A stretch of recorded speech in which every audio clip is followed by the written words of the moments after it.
Hallelujah. Praise the Lord. Hallelujah. Praise God.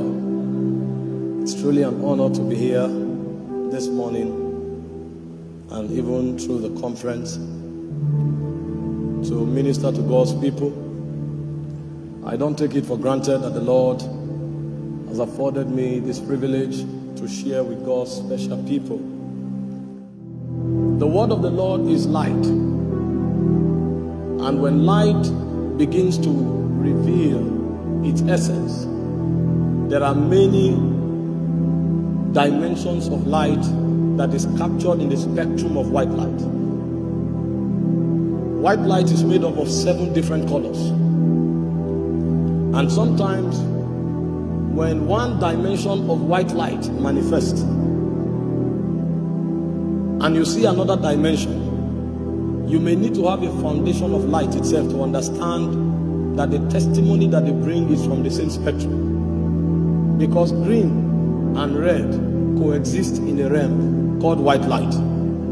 So when you see the witness of green and red is about to manifest, it's also important for you to understand this is from the same spectrum. This is why every time we begin, it's always important to lay a foundation. And so this morning I will lay a foundation because we will be going very high in the spirit later in the evening.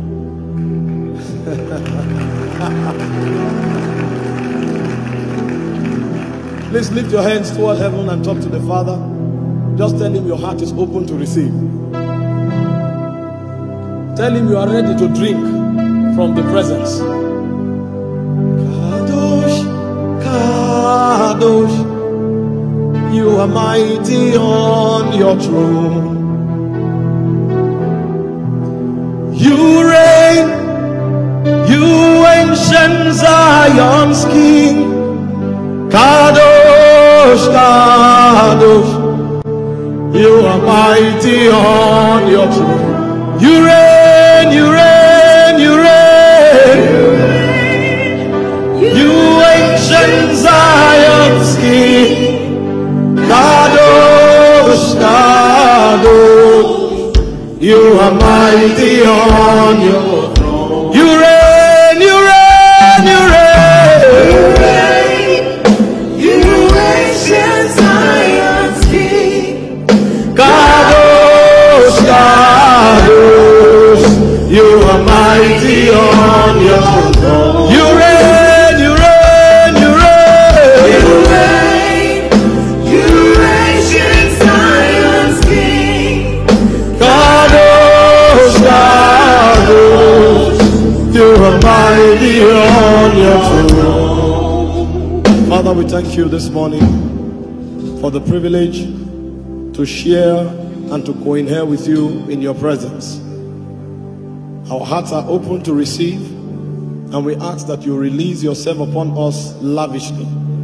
Thank you, Lord, because we have made space and we know we will be blessed. Take all the praise, take all the glory in Jesus' precious name. Amen. Please sit down for a moment.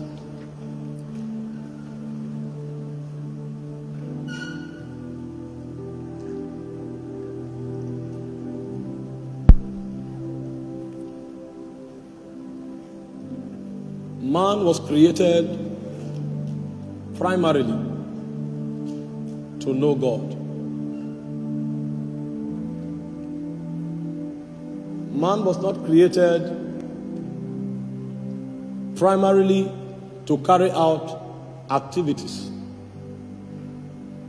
The primary preoccupation of man as touching the purpose of his existence is for him to interact with divinity until he become like him. I've shared again and again that when the project of creation began, the greatest expression of the wisdom and the power of God was put together when God embarked on the project of man. Before God began to create the universe, he was. Because God himself is not defined on the basis of what he can do. It's on the basis of who he is. And before God began to do, he existed as a being, without beginning and without end. Before God began the project of creation, he was. And I dare to tell you that there were many other engagements that God was involved in before he began creation. Creation is not the first thing that God embarked upon, because God is not just creator. God is many things more than creator. But creator is one of the things that define God from the plane of the things he does. But just in case God did not create, there were many other businesses that God would have engaged himself in. But these things are not captured within the realm of human understanding, because it's not given to us to understand. So everything we know about God today is all captured in the syllabus of God as creator. But in case God did not decide to create, there are still many things in God that is past finding out. But when God began the project of creation, it was just an avenue for him to reveal himself, because God wants to be known. One of the burdens in the heart of God is the fact that he wants to be known. There is nothing mortals can give to God, because before we gave him, or beyond everything we can give him, he is still God. If he needs to receive anything from us to be God, then he has a weakness. So God does not need to receive to be God, because he's God all by himself. So God doesn't need us to be God. We need him to be humans. Are we together? So one of the burdens that God has in his heart is to be known. God wants to be known before God wants to receive from you. And so if you don't know God, then you have not begun to walk in the syllabus of the purpose of creation. Because one of the things that he had in mind was for creation to know him. And I will tell you the implication of knowing God. Because knowing God is not just to make an acquaintance. There are spiritual realities that are tied to spiritual knowledge. For example, life in the spirit is not breath. Life in the spirit is the knowledge of God. So when you are living on the plane of biological reality, you will define life as breath. But when Jesus came from the realm of Abba, he said, this is life eternal, that you may know him, the only true God. So in the realm of the spirit, the knowledge of God is not acquaintance. There are many things that are attributed to the knowledge of God. And that is why one of the greatest burdens in the heart of God is for him to be known. Because God knows that when a generation begins to know him, then the quality of life that he has to offer to that generation begins to increase. So the quality of a man's life, or the quality of a creation, is the degree to which he knows God. Because knowledge in the realm of the spirit is not acquaintance, it is life. So when we begin to consider the subject of encountering God, we are actually going back to the foundation of reality to find out the things that truly matter. Number two, God wants to be worshipped because he's a king. And worship in the spirit is not a song. You may use a song to render worship. Worship in the spirit is the ability to substitute your will for the will of God. So the greatest worship that the whole of human race have seen was not in an excited place. It was in Gethsemane when Jesus was traveling. He said, Father, not my will but thine. Because even though he had power to do what he wanted, and he was not wrong, because he said, I can ask my Father and he will release legions of angels to me this hour. He had the right not to go that way, but his will had come under the government of the will of the Father. So even though it was not his choice to die for man, he decided to substitute his will for the will of God. So the loudest sound of worship is not praise the Lord. It is not my will but thine. So every king desires to be worshipped. And so in the realm of God, one of the things that determines the rank of creation is the quality of worship that they render to the throne immortal. And that is why the most ranking beings in heaven are worshippers. They said the 24 elders, day and night, they fell on their faces. Now the 24 elders are not in every Kedar. They are the highest Kedar of the angelic realm. They live in the presence of God, and their habitation is in the throne room. But the only thing they do is to worship God. Because what God desires is to be worshipped. And when John was granted access to heaven, What they told John was that all things were created because they were talking to God. They were mingling with God. And the things they uttered was that the reason why all things was created was to give pleasure to God. It was not to survive. Because those are secrets that are captured in the archive of divinity. A man must be given access to understand those things. There are many angels that their job is to carry out the errands of God. Those are beautiful.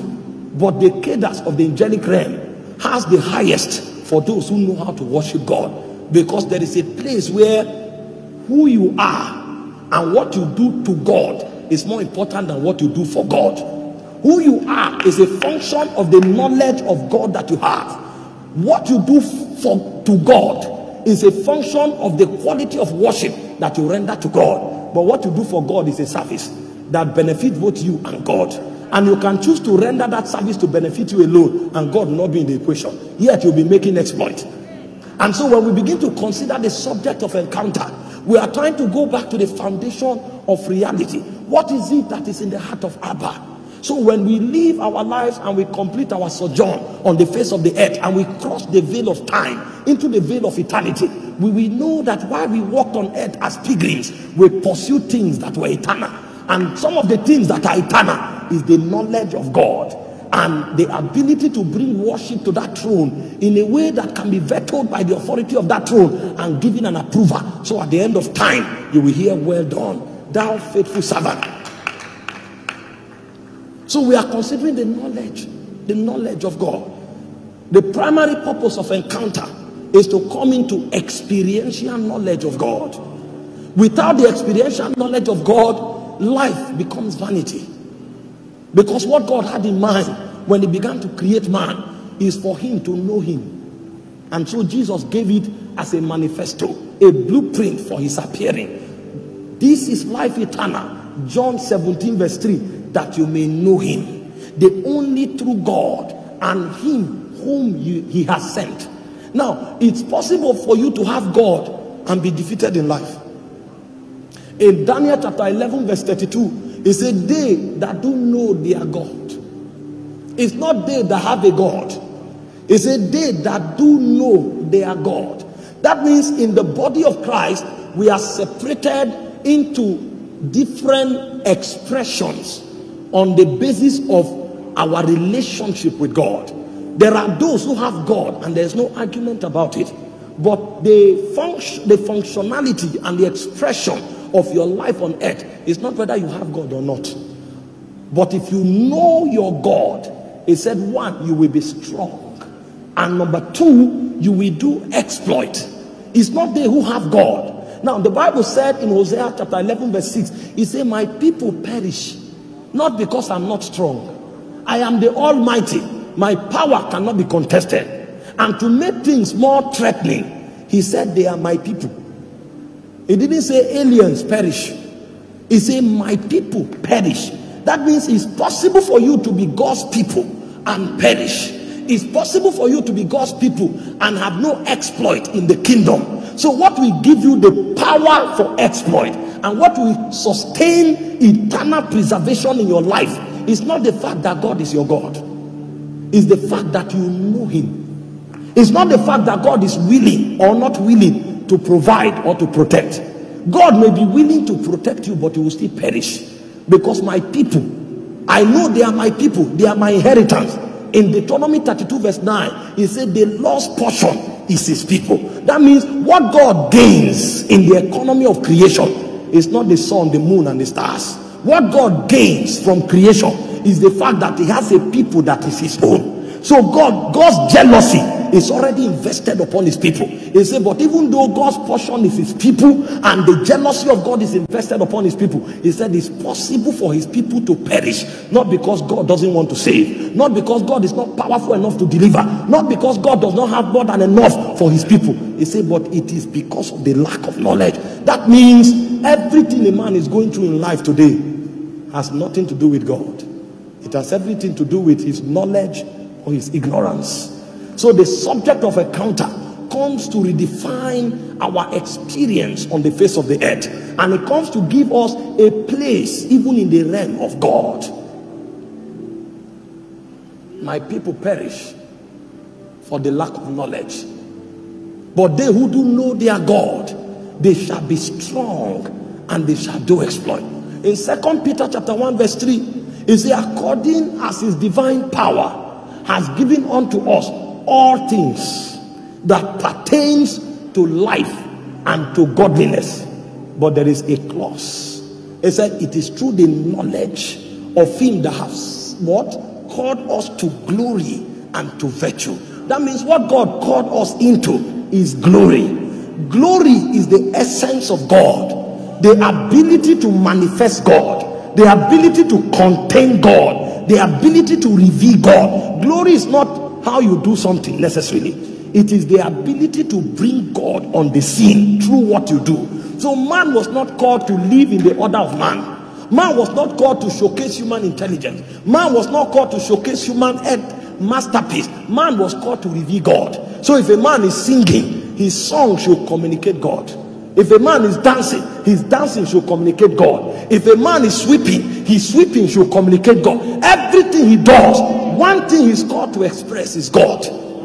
But he said, for you to walk in that realm of glory, there has to be a knowledge, a requisite knowledge of God is what makes it happen. So when you see a man's business excel, there is a glory that manifests through that business that causes it to excel. That glory is not because God prefers him over the other. That glory is because he has a knowledge with God that the other person does not have. When you come to House on the Rock and you see so much excellence and class, it's not because God loves the patriarch more than the other ones. It's because there is a knowledge that he has entered into. So the excellency of God naturally flows like a river.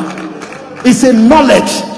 So it's important for us to come into the frequency of that knowledge. That means if a man has not entered into the frequency of the knowledge of God, life has not begun. Life has not begun. The goal of encounter primarily is to know God. And when you know God, you begin to ascend on the cadre of life. On the cadre of life. And if you study the scripture, you will discover that there are 6 cadres, 6 expressions of life. The first expression of life is the animal life, where man survives by blood. That's the lowest realm of life.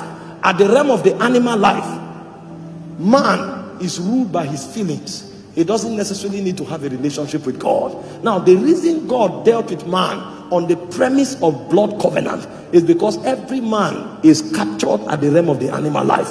But there are realms of life where not every man exists. It is in the cadres of life that we are separated as mortals. Not all men are not the same. Men walk at different realms of life. At the animal life, we are all the same. Because if you cut me, you will find blood. If you cut anybody here, you will find blood. So every man has blood running through his vein, and it's the lowest level of existence. But you see, the man God created, he didn't create him at the animal life. The man God created, he actually began the project of that man from the second level of life, which is the soulish life. While the animal life functions on blood, the soulish life functions on breath. So when he created that man in Genesis 2:7, he said he breathed into the man, and the man became a living soul. Now when Adam fell, he actually fell from the soulish realm to the blood realm. That's why God stopped walking with man by breath. He started walking with man by blood. So when man fell, man needed to be atoned for by blood, because every man is at the animal life. But when man begins to journey in the spirit, he will move from that level of blood. He will come to another level called breath, where he functions by his soulish powers. But that level still doesn't have God engrafted in the equation, because when God breathed into the man and the man became a living soul, God didn't stop there. In Genesis 2:9, the Bible said God planted a tree of life in the garden. That means God expected Adam, instead of going backward to blood, he expected him to go towards the tree of life. But the man didn't know that life is in cadres. So every day God came in the cool of the day to have fellowship with the man. The idea was to lead him in the path of life, because as you know more of God, you will journey further in life. But unfortunately, instead of the man having fellowship and intercourse with God and growing in life, he went and had fellowship with the serpent. And the moment he had fellowship with the wrong being, he declined from the soulish realm to the blood realm. But in Jesus Christ, something happens. He brings us back to another realm. And in Christ Jesus, when we received the Zoe of God, we migrated from the soulish life to the God life. The Zoe of God. And the moment we stepped into the Zoe of God, the quality of our life changed. So we no longer survive by blood. We no longer survive by breath. We now survive by the life of God. And even when breath is taken away, we don't die. We transit. We don't die. We transit. That's why I said, when they serve God according to their generation, they slept. So Jesus will never call it death. He calls it sleep. Because what you have done is that you have transited to another level. You have come into an insurance system because you receive God through the knowledge of the Son. So you can't die anymore. The quality of your life has changed. But you see, the Zoe life does not just end there. It continually graduates. There's another realm of the Zoe life called the realm of the fear of the Lord. A man does not just manifest the abilities of God, but he brings himself under the government of God. Now, if you don't know God, you will not know that those are cadres. A man who receives God may not have authority in the realm of the spirit. The degree to which you exercise authority in the realm of the spirit is the degree to which you come under the government of God. That's why I said, if your obedience is fulfilled, then you will avenge other disobedience. Now, but it takes knowledge for you to graduate. So there are Christians today that have eternal life, and that's all they know. They just talk about it, but they do what they want. They have not understood that eternal life has another cadre. So when you know God and you begin to know God more, you will not just know the love of God. You will not just know the mercy of God. You will also know the terror of God. And Paul said, knowing the terror of God, we commend men to come under government. So when a man begins to know God more, he will know that my life is not just about what God has given to me. God has a law. God has a government. God has a token that governs my life. He will come under that government. For that kind of man, he has transited in the Zoe life. Because the realm of the fear of God is the angelic realm. Angels don't relate with God based on mercy. They don't relate with God based on love. They don't relate with God based on grace. They relate with God based on laws. And that's why angels tremble at the presence of God. But there are men that function in that level. So when they come to a place, the level of authority they wield is unimaginable because of the level of life they are operating in. And that is not just all. There is another level called the level of immortality. In 1 Timothy 1:10, he said he has revealed life and immortality through the gospel. So the realm of immortality is realm when you become a master over creation. So Jesus saw the Jordan, he didn't part it, he walked on it. Because it's above the elements.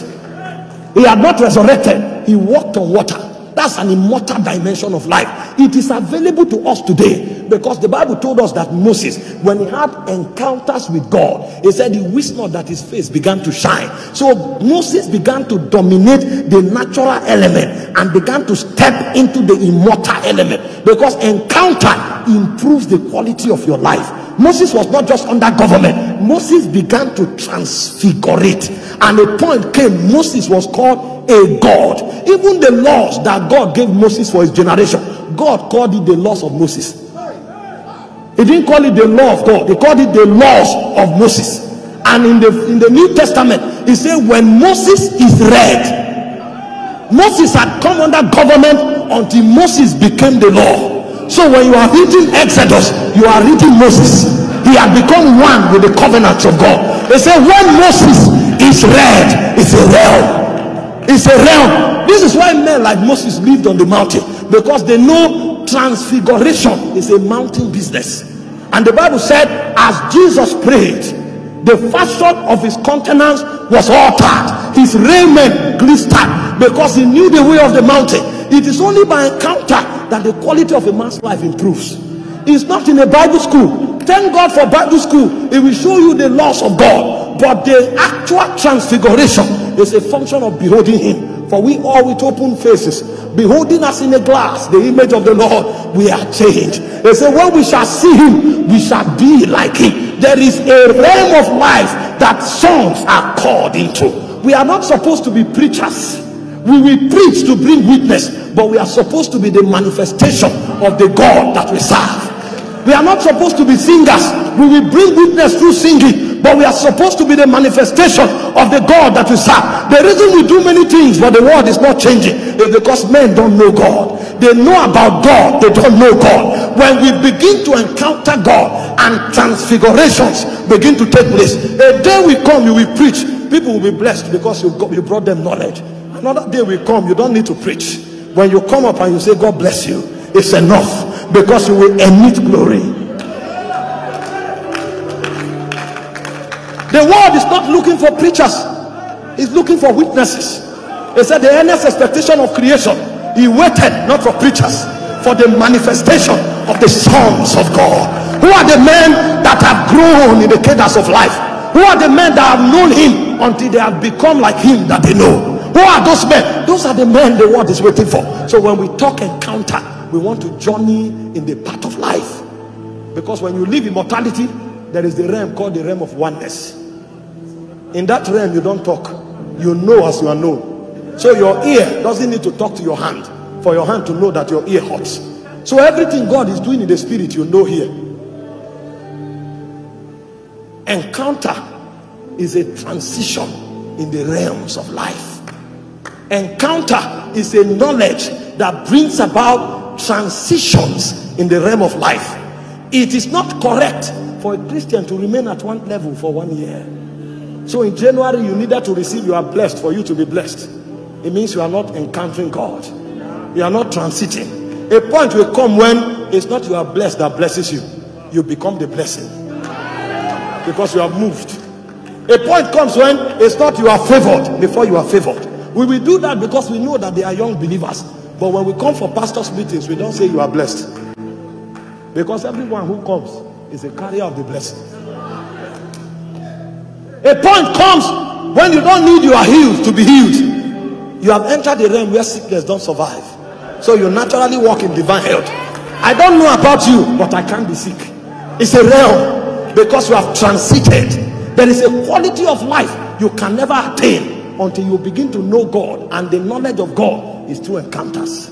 You will read a book until God encounters you. There will nothing will happen. You will increase in knowledge and you become proud, because a full head brings about pride, but a man who knows God is broken. That's the difference. There is a man whose head is full of knowledge, he's proud and high-minded. There's another man who knows God. Knowledge brings transformation. So the man is broken, he's not proud, he's broken. That's a man that is moving in life. Encounter is a journey in life, because the knowledge of God increases. Let me share with you 2 channels of encounter this morning, because in the evening I will talk about provokers of encounters, the things that provokes encounter, and I will talk about certain encounters. If you have had it, when you start saying it, that atmosphere will come. They prove that you can talk about an encounter is not because you read about it, it's because you've had it. So when you talk about it, the witness and the government of that realm will visit the place. And because we don't have time this morning, I won't trouble the waters. Hey, hey, ha. Ha, ha, ha. Ha, ha, ha.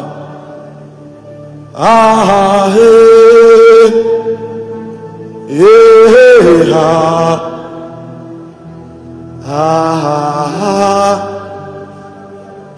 Ah, and then somebody says, I need prayer to get married. You. No, you don't need prayer. There is a level of favor you carry. You will need prayer to stop men.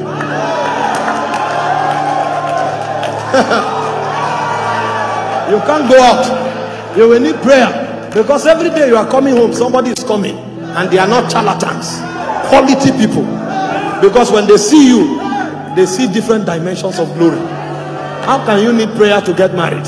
You. No. That's why you came for Encounter Conference.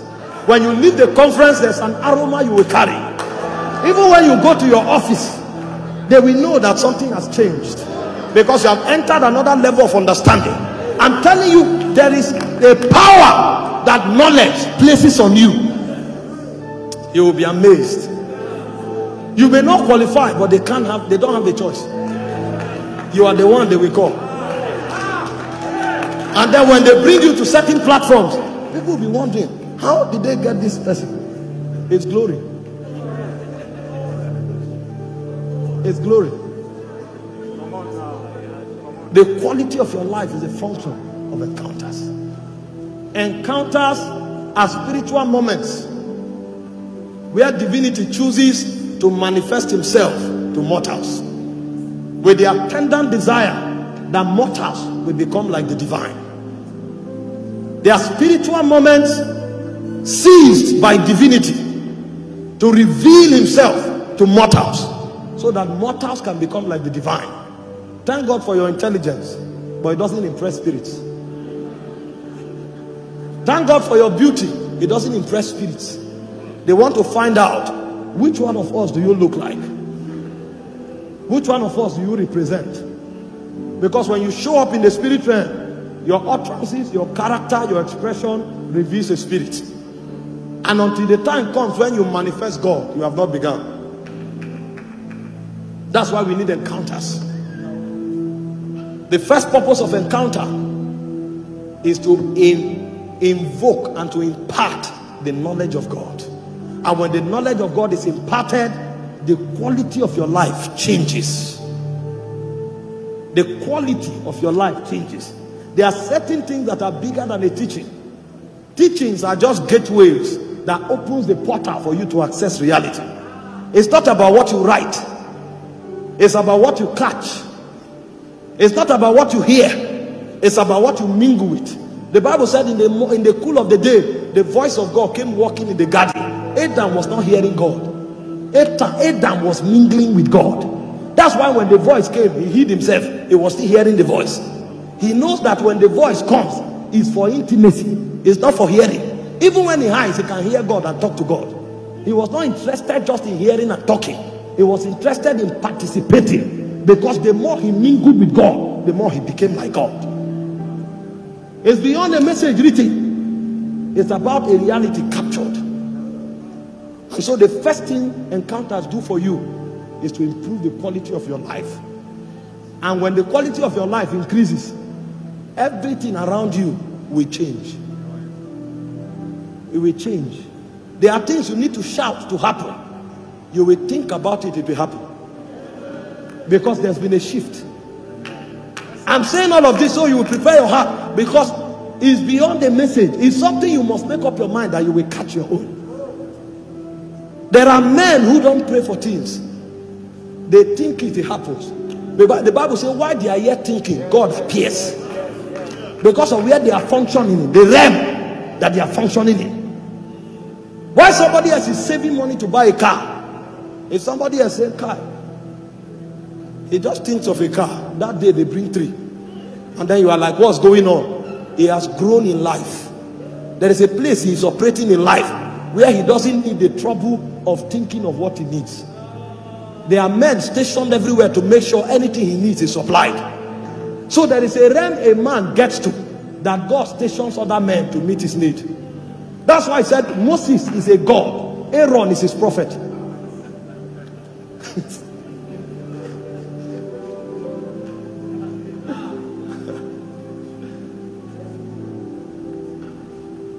Encounters. The second purpose of encounters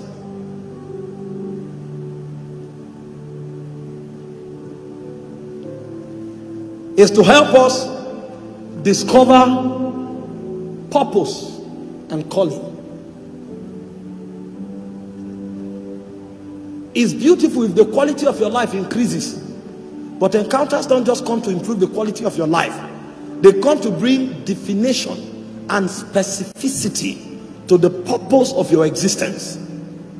Because a man's life can be so good, but he doesn't know why he's here. And nobody can sufficiently tell you why you are here. Only the one who created you will tell you why you are here. He's the one that has the power, because when he sculpted you in the studios of eternity, he had something in mind. And you have to meet him for him to tell you. Now when you see a generation, even when you read through scriptures, For instance, there were over 4 million Israelites. There were only 3 men: Moses, Joshua, Aaron, and Miriam. So you can find a multitude of people running, doing a lot of things, who don't know why they exist. And until the purpose of a man's life is known, God cannot commit powers to that man, because it will be a waste of divine resources. So instead of asking God for things, it's better to ask God first, why am I here? So when encounters come, they reveal purpose and calling. This is why subjects like this are very important, especially when we are in kairos moments like this.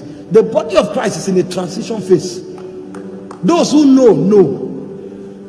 When you see, apart from the Holy Ghost telling you or witnessing it to your spirit, when you see warriors and patriarchs who have kept the gate begin to drop their mantles and go home, know that the vacuum in the spirit must be filled. And so God will begin to promote men and to shift men to cover the vacuums in the spirit. So when Reinhard Bonnke goes home, you know that there is a vacuum in the evangelical corridor. Somebody else will step in there, and that person moving will create a vacuum. Somebody will come in. So recruitment will keep happening. Now, when you are in a transition season, you know that matters of purpose and calling cannot be trivialized. Now, when you fail to isolate your calling and your purpose, it may take another spiritual cycle for you to be relevant. Because God will not wait for you. As touching blessing you, he can choose to wait to bless you. But as touching his agenda, he will not wait for you. He will raise many Davids to cover the gap. And so when you need to know why you are here, then it's an urgent matter that must be attended to. And if you don't know why you are here yet, then encounter becomes priority. Because the only way you will know is when you have an encounter. And when you study the scripture, all the men that made impact in their generation, they had encounters. He said, God had said to Abraham, Genesis 12 from verse 1 to 3, get thee out of thy country, get thee out of thy kindred and out of thy father's house, and come to the land that I will show you. In blessings I will bless you. Now, if you don't know exact specifications and specificities about purpose and calling, there will be a problem. Now, the purpose of your life is the reason for your creation. The calling of your life is the strategy for fulfilling or actualizing the purpose of your existence. So I may have the same purpose as our dear brother here, to heal broken bodies, and by so doing bring men back to God. The purpose may be the same, but the calling is different. He may be doing it as a doctor, I may be doing it as an evangelist. If I don't understand callings by an encounter, because I'm intelligent, I may choose to go the way of medicine. I have altered spiritual algorithm, and at the end of the day, the resources that I need to prosecute that purpose will not be there, because the resources are in the line of your calling. So if you don't find your calling, even though you are doing the right thing, you will struggle. So many people struggle because of dislocation. They didn't find their calling. They had a body that was consistent with their purpose, but their callings were wrong. So both of us can be healing broken bodies and bringing people to the kingdom, but you may choose to be an evangelist, I may choose to be a doctor, and we have altered the spiritual order. So when he's an evangelist, he will struggle all his life, and he will assume that struggling is a testimony. Now some of us will suffer for the Lord. You are not suffering for the Lord because you are struggling. You are suffering because you don't know your calling. And I may be doing medicine, and even while doing medicine, I will die in the process. And God will not be troubled, because pleasant in the eyes of the Lord is the death of his saints.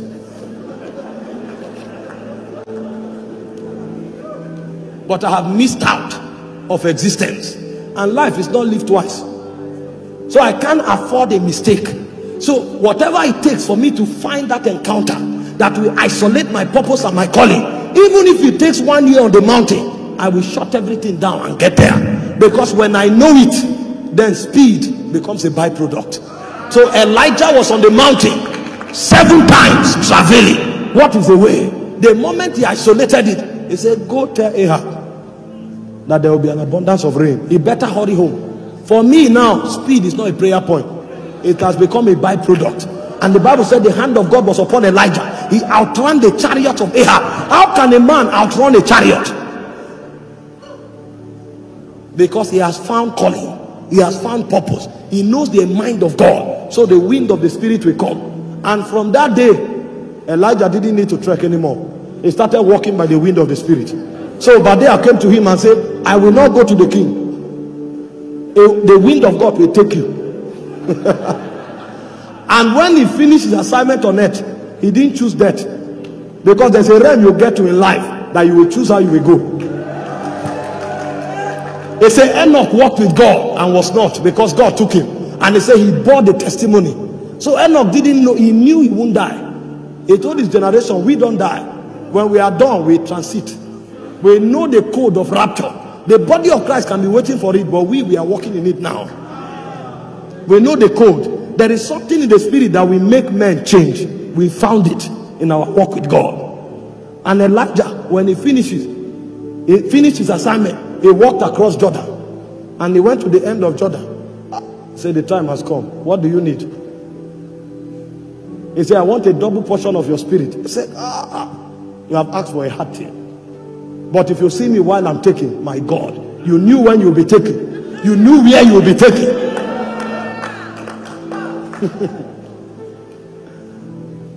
If you see me, such men walk this earth, and then you want to leave the earth as a mediocre.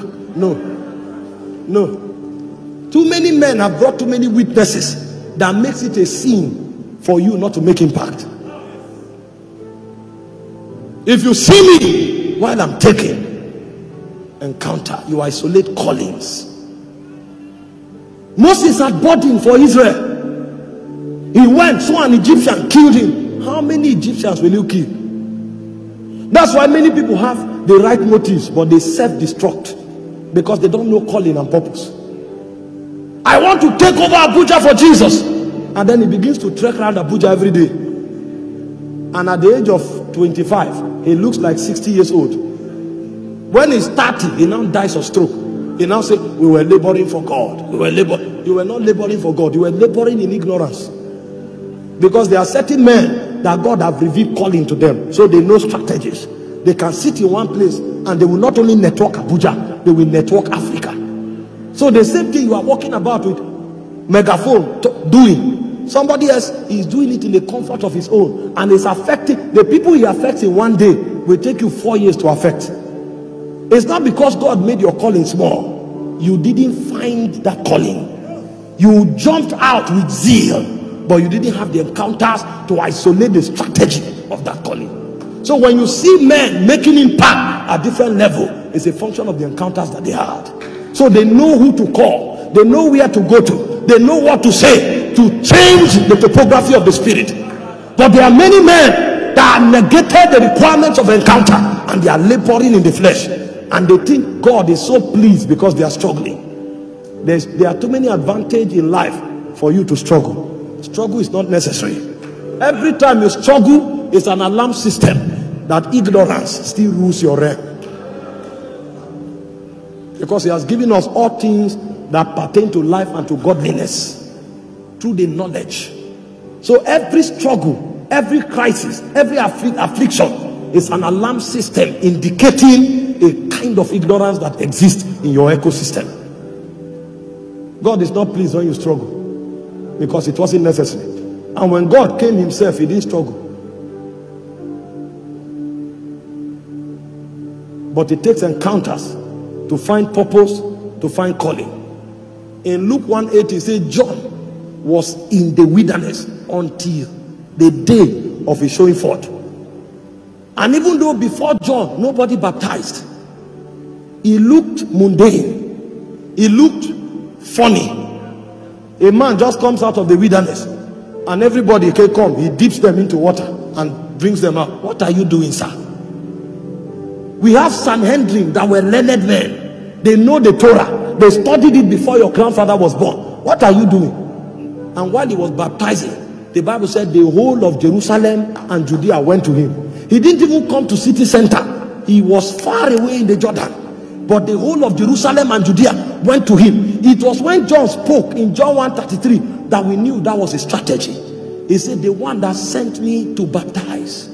So I'm not baptizing because I'm creative. It was a strategy given to me on the mountain of encounter. The one that sent me to baptize, the same said unto me, upon whom you see the Spirit descend as a dove, he is the Messiah. So one, the baptism was a strategy. Number two, the baptism was the only basis of finding Jesus, because Jesus will come in a disguise.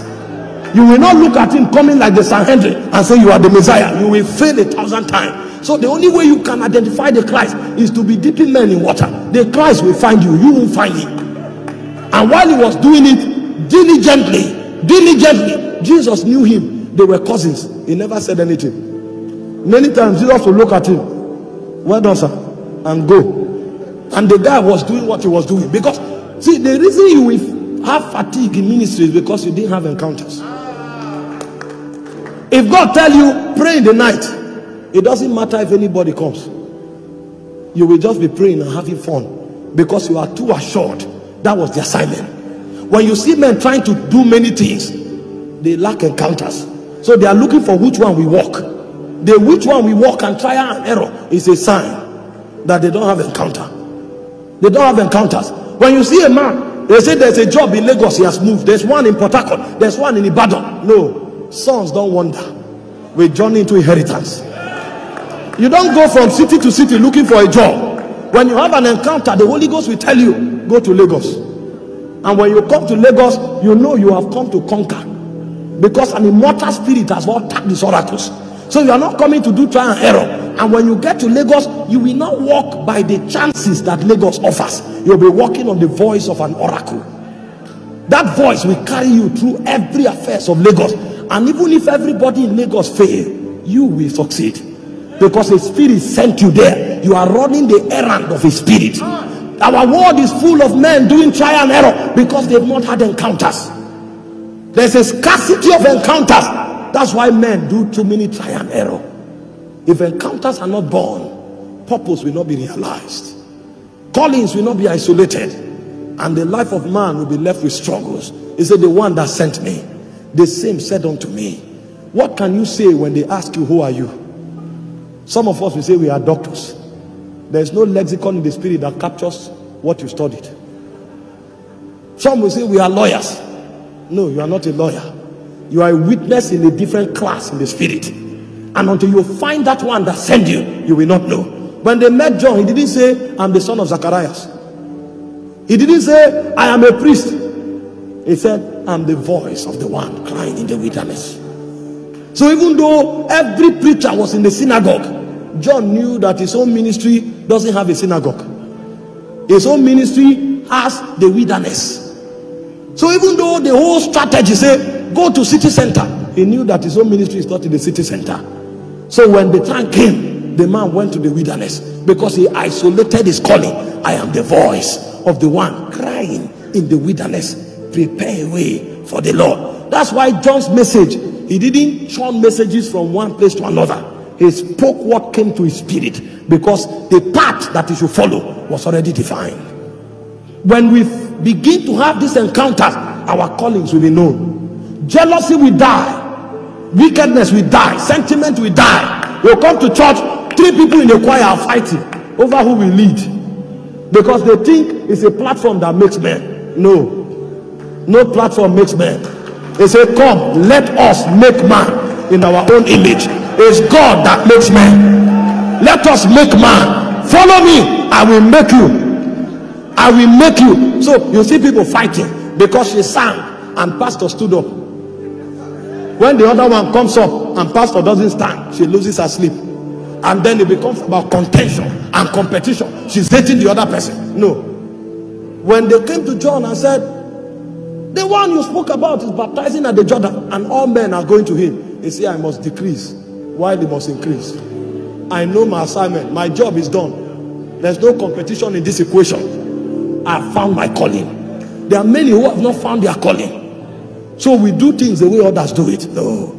Something is wrong. We can't take our word like that. Encounters are the premise upon which purpose and calling is isolated. And I tell you, the relevance of your life anchors on your discovery of purpose and calling. So conferences like this will take you back to the realm of the spirit, and you will begin a journey of intimacy with God to find out, why am I here? And how do I prosecute the purpose for which I'm here? It's not a conference to excite you. It's a conference to take you back to the mountains of the spirit and find out, Lord, I will not live another day by trial and error. I've caught a body. The next day of trial and error will not come. Every step I take must be ordered by the Lord, because I've heard the voice of that spirit. Callings are isolated by encounters. Paul said in Galatians chapter 1 from verse 15, he said, when it pleased the Father to reveal the Son in me, I conferred not with flesh and blood. I went to Arabia. And when he came back, he said, the gospel I preached was not taught me of any man. That was why Paul came. He said it was given to him to reveal the exceeding riches of Christ to the Gentiles. If Paul didn't come, you and I would not have been permitted to be Christians. Peter would have locked the door against us. Come, get up. Are you a Jew? But when Paul came, he said, no, the Gentiles are part of the commonwealth of Israel. Because the man God is making is not a natural man, he's a spiritual man. And everyone that calls the name of Jesus receives the spirit of that immortal spirit, and is no longer a natural man. In the spirit, we are one. The Israelite of the spirit is a spiritual man. And whether you are black or white is not a factor. We have become one man. He caught it on the mountain of encounter. That was why he had boldness. Even though what he was preaching looked alien, they wanted to slaughter him. Many times they wanted to imprison him. There were times Paul entered the city, he was stoned to death. He stood up and cleaned his shirt, said, let's go to the next city. It doesn't matter if men are clapping. You know, now we talk atmosphere. The people are not receiving. When the day of Paul, if you are preaching, somebody will come and say you are a blasphemer, and they will start stoning you on the altar. If you don't know what you came with, you will never preach again. The first time God told me to begin to talk to the youth and set them on fire, I called my friend. We dressed well and went to a secondary school, and I met the principal. Good day, ma'am, how you doing? He said, fine. I said, my name is Oropo Michael. My friend, we have realized that the devil wants to truncate the destiny of the younger generation. And so it's necessary that we arrest them fast and establish them in the kingdom. And we want you to know that the school is a platform God gave you to gather these people so that you can encounter them. And the woman heard us. She said, I'm sorry, I don't mingle my job with religion. Go. I was shocked. I thought because she was a Christian, she would say, you are welcome. When we left, the anointing left my head. I felt I was, what is the meaning of this? God, what happened? The Holy Ghost said, go forward. I sent you. I didn't know I needed to learn a lot of things to build spiritual resilience. When a man knows his calling, even if the president of that nation stands against him, it won't be a factor. When they wanted to stop the great revivalist, John Wesley, we were told that they chased him out of the city. He went to his father's grave and stood on the grave. He said, this one is my property. And he was preaching on the father's grave, leaning on the epitaph and preaching the gospel. He didn't need a large auditorium. We are discouraged because we don't have encounters. When you have encounters, nothing is strong enough to discourage you. You will know that you know your name, that this is why I was born. Even when Jesus stood beyond Pilate and he was being condemned, he said, for this cause I was born. For this cause came I into the world. It doesn't matter. Even in killing me, I'm fulfilling purpose. We don't get discouraged. You can't break that flax. It will be, the residence cannot be damaged. Encounters, callings can only be isolated when we have genuine encounters. Number 3, encounters reveal to us the futility of life. A man who has not had encounters will pride himself on the things of this life. Some couple of years ago, I had so much burden. I was traveling everywhere, and sometimes we had to travel in commercial vehicles. And when you travel for 8 hours, or 14 hours in a Sienna bus that doesn't have windows, when it starts raining, you will be a recipient. And you move like that for 13 hours, and you do it consistently for 2 years, you will now discover that the bones on your back are fragmented. It's not just a strong cord. After traveling for about 2 years, I discovered that naturally I was bent. So when I sit down for a while and I stand up, I'll be walking like this. Some friends now saw me and said, this wisdom God gave you is beginning to make you look like an ancient man. I will, if I sit for 10 minutes, I will walk. The bones began to. And a point came. Somebody heard me from Greece and said, that God told him to buy me a Jeep. And he bought me a 4Runner Jeep. Now, those days when you travel like that, as you are coming, sometimes you arrive the place, the state, by 5 p.m. You're already 1 hour late for the service. So, the people, when you see them, the way they'll be behaving, and sometimes they are northern region, so they have to close the service by 6:37. So when you consider why you came, you may just have to go straight to the program. And so when we are coming into the program, people begin to scream, the revivalist is coming. They don't know that you are coming with pain. Now when you sit down and you are trying to absorb the pain, sometimes you close your eyes. When you close your eyes, some people will be looking at you and speaking in tongues. They'll say, my God, he's in the spirit. He's in the spirit. Sir, I'm not in the spirit. I'm absorbing pains. They'll look at you and say, my God, he's in the spirit. Can you imagine? Jesus. Thank God, God used it to bless them.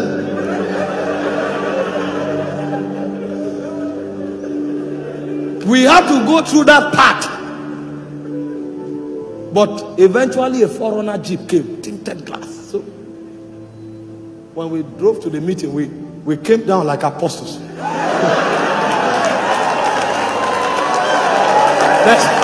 There's a way apostles walk. The Holy Ghost now told me the Jeep does not add to your social status. The Jeep is a tool. It took an encounter to know that my social status did not change because a Jeep came. My social status, my spiritual ranking did not change because a Jeep came. Because what gave me relevance was the honor that God put on me. Because they said, lay hands on Joshua and I will take some of the honor that is upon you and I will put it upon him. Because there are many people that can come the way you came and will still not be relevant. So it is the honor I give you that gives you relevance. Now, if you turn your attention to the car, it means you don't know why the car came. Now, many times, the blessings that God gives to his children become the reason why they lose rank in the spirit. Because the pride of life will now set in.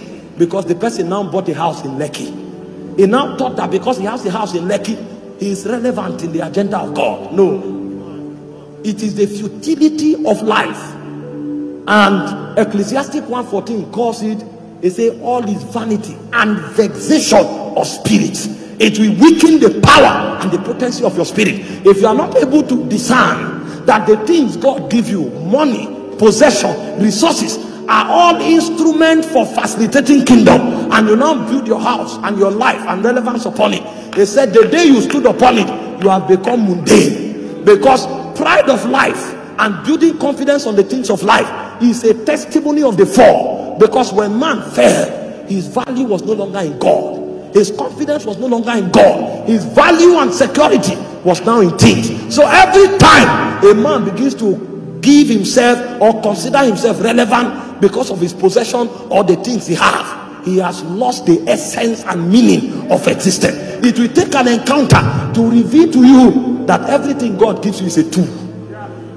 But your true value is the one that dwells on your inside. That's why Paul came and said, this is the mystery of this age. The mystery of this age is not that I have things to show. It's that Christ in you is the hope of glory.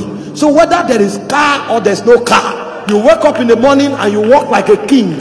I'm not a king because I drove a car. I'm a king because I am a chosen generation, a royal priesthood, God's own special person, called forth to showcase the excellencies of God. He said, unto him that washed us in his blood and made us kings and priests unto God. The substance of God is what gives me value. No matter what comes my way today, it can't affect me. Many have not seen the futility of life, so even their commitment to God begins to decline the moment the resources of this life begins to increase. So the guy who before we prostrate before God will now come to church and coordinate himself, because now he's wearing a tuxedo suit. You don't know that that suit have denied you rank. When you enter the spirit realm, the greatest of them all are the ones that go lowest. That's why the 20 and 4 elders, they lie on their face. John was in the Isle of Patmos. He said, come and I will show you the things hereafter. And the first thing he revealed to John was how spiritual ranking is arranged in the spirit. And John saw other small angels doing many things. The strongest of angels, John saw that their preoccupation was to lie down before God. Those are the things hereafter. And when an encounter brings you to an understanding of the things hereafter, the higher you go, the more humble you will become, because the testimony of rank is brokenness. The body of Christ is not wielding the power she should wield, because we have become mundane. The men that God is depending upon to defend the territorial integrity, because he blessed them, he can't find them anymore. It will take an encounter to reveal to us that this life has already been judged. He said the elements of this world will melt. There is a time when warriors are called. When will you stand? Where will you be? Even spiritual things have made us lose rank. The guy was humble until he began to call people's names and phone numbers. And all of a sudden he feels now he's a different person. The guy was humble until he began to see the sick healed in his meeting. The guy was humble until his honorarium changed. And now when he comes for a meeting, everything about him shows arrogance. The flavor and the sweet fragrance of God that came out of his spirit when he was just an ordinary man, he has lost those things. And he doesn't know that as he's gaining in the flesh, he's losing in the spirit. And he said to Saul, when you were small in your own eyes, did I not make you a king? The vanity of life will make us look rank in the realm of God, but it will take continuous encounter to bring us back to alignment. Where will we know that even though God has made me the Lord of all, I am still his servant? And so when Paul was growing in the things of the spirit, he will introduce himself as an apostle and a preacher. A point came, he called himself a servant. A point came, he said, I'm a prisoner of Christ, because he knew how to go high in the spirit. Immortal things. The 15 encounters does is that they give us power to bet civilizations. Everything you see in the realm of mortals didn't begin with men. Civilizations are products of the intelligence of spirits. That's why when God came to take Egypt, he didn't go to Pharaoh. In Exodus chapter 12 verse 12, he said, tonight I will pass through Egypt and I will judge the gods of Egypt. Pharaoh is a puppet of the Leviathan that dwelt in Egypt. Spirits bet civilization.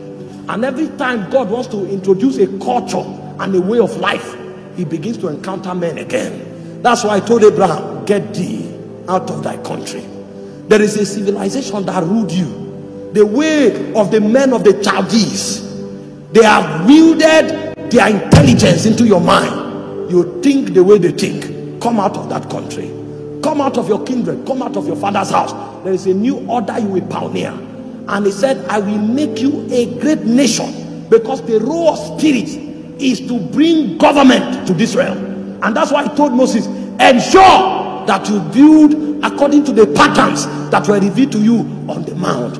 There is a way I do it my way, myself. If you miss how I do it, my glory will not alight upon it.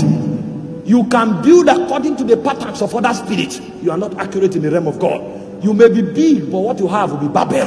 Until I design the pattern, it cannot work. But the only way you can find the patterns of heaven is when you are shown the things of the spirit on Horeb. On Horeb. Your family will go the way of the world unless there's an encounter on how to power the ways of your family. If not, when you are in London, your children will be like those in London. When you are in America, your children will be like those in America. And at the age of 12, they will come and say, I don't like my gender. A prophetess will come and say, I don't want to be a woman. I feel like a man. You don't live by your feelings.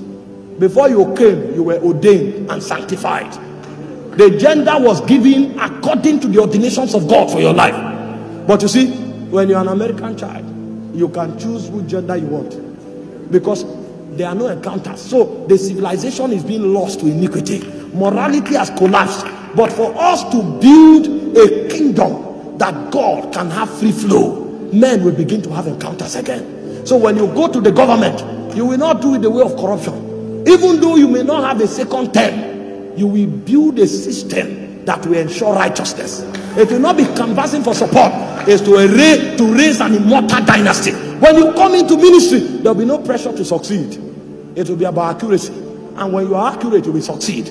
Because what you are doing is according to the patterns of a spirit. Many may be doing it in a certain way and succeeding. You know you came to build a civilization. And when Abraham followed God, a point came. 12 princes rose through Abraham. And when this world comes to an end, as a sign that what Abraham did was from heaven, the Bible said the foundation of the new Jerusalem, we have 12 pillars, and upon it will be the name of the 12 tribes of Israel. So when God was telling Abraham, I will raise a great nation, it was actually a nation in the spirit that God brought to earth. And when earth is over, that nation will go back to the spirit, because civilizations are a function of spiritual intelligence. We are out of time. It's a burden to communicate spiritual things. My spirit have not even ascended. I'm still talking from earth.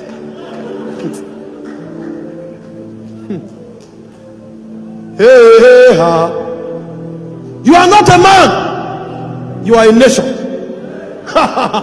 You are a nation. There is a tribe that God wants to raise through you. But you must see the patterns on the mount. A point came in the 12 tribes of Israel. There is a Issachar generation. These ones, their power is in their sight. Issachars don't talk, they see.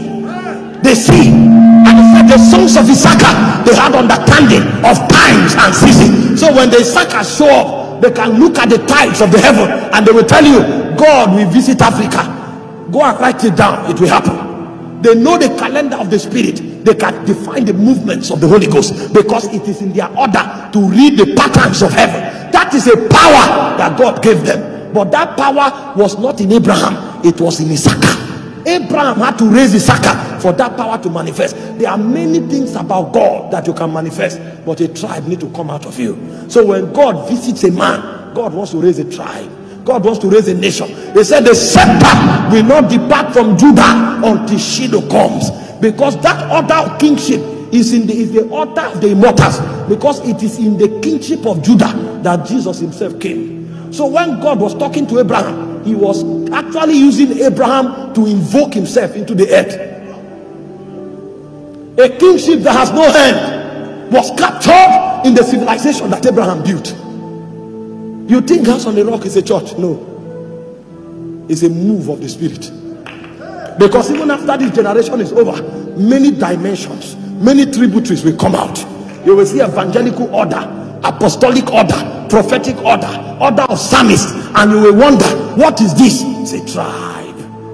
It's a tribe. So when you want to see the powers of a man, you may not see all of it when he's alive. It's many years when he has gone to be with the Lord. Then you will see the volume of things that man caught in the spirit. That's when you will discover that some of the men you call men are nations. Because today, David, Moses, Jesus, all of them are part of Abraham. That's a system that has transcended time. Your life does not begin and end with you. That's why when the devil comes to distract you with frustration, laugh at him. You don't know me. I was carefully and terribly made. Do you know who I am? I'm a river. He said, they that believe, out of their bellies shall flow rivers of living water. This man you are seeing is a river. Can you stop a river? And then the devil comes and says, it will not work. The job didn't come through, and you are crying. Me. You lose a political position. You want to kill yourself. No. You are a nation. You are a system. God wants to use you to pioneer an order in your generation, and it will outlive you. It will outlive you. But you need encounters to bring this to bear. The quality of your life, isolation of your purpose and your calling, establishment of civilization upon the face of the earth are all reasons why we need an encounter. And when these things have dawned on you, you will do what it takes to begin to walk in encounters naturally. A point will come when encounters will become your way of life. There were some who had it once in a while, but when Jesus came, he taught us that encounters are supposed to be a way of life. He said, the Son of Man which is in heaven. He was in Galilee, but he said what? The Son of Man which is in heaven. Which is in heaven. I live in that realm. I don't have it and it ceases. That's where I live. So when Jesus is coming out, he's coming from an encounter. You can't take him unawares. He has entered the realm where he knows tomorrow. The Son of Man which is in heaven. You can't miss. You can't fail. You can only succeed. And that's why I said the path of the just is as a shining light that shines brighter and brighter unto the perfect day.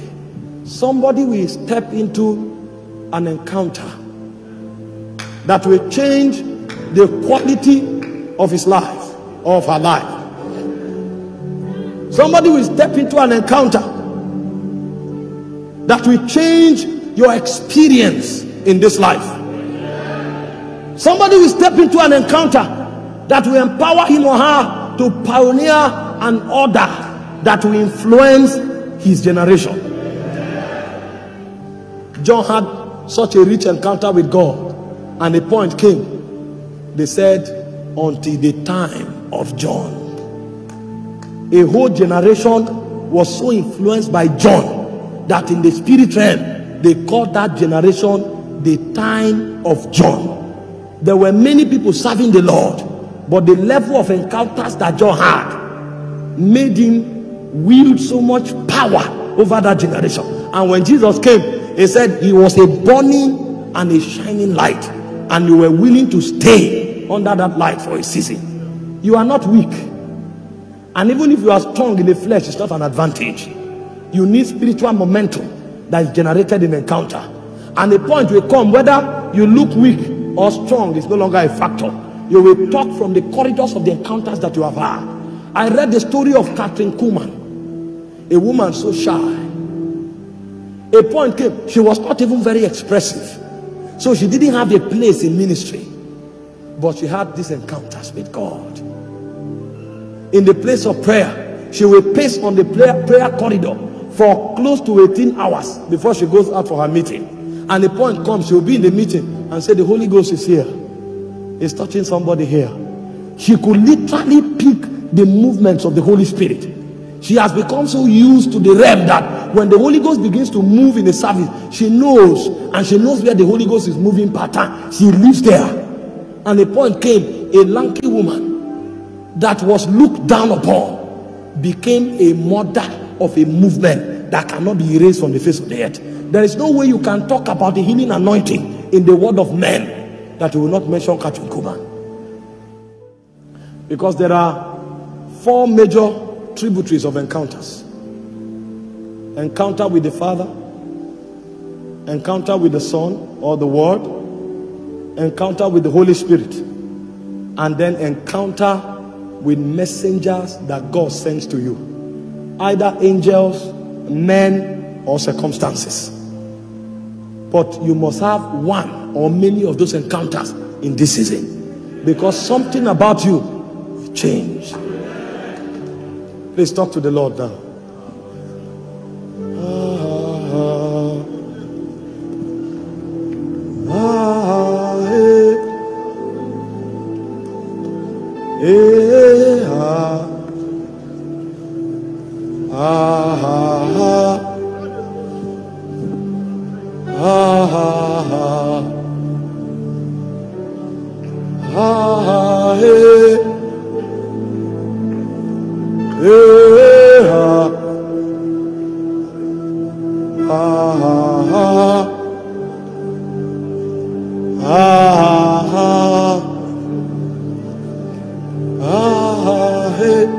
You will just pray one prayer. Lord, reveal yourself to me. God cannot be known unless he's revealed. Tell him to reveal himself to you. He said, no man can know him except him whom the Son reveals. You don't study God in a book, you can't find him until he reveals himself. Moses called him the God that dwells in the deep darkness.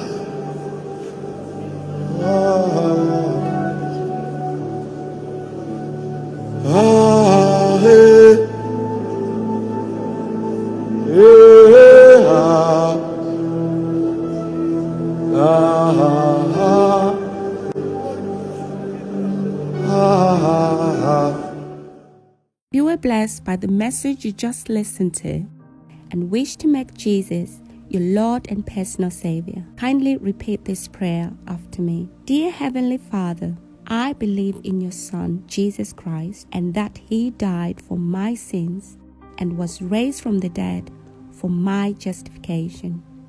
I therefore confess with my mouth that Jesus is the Lord of my life. I receive eternal life into my spirit. I am born again. Thank you, Father, in Jesus' name. If you just said this prayer, please send us an email on amodiscipleship@gmail.com or reach us on our website orocomichael.com to enable us to reach you and afford us the privilege to disciple you. God bless you.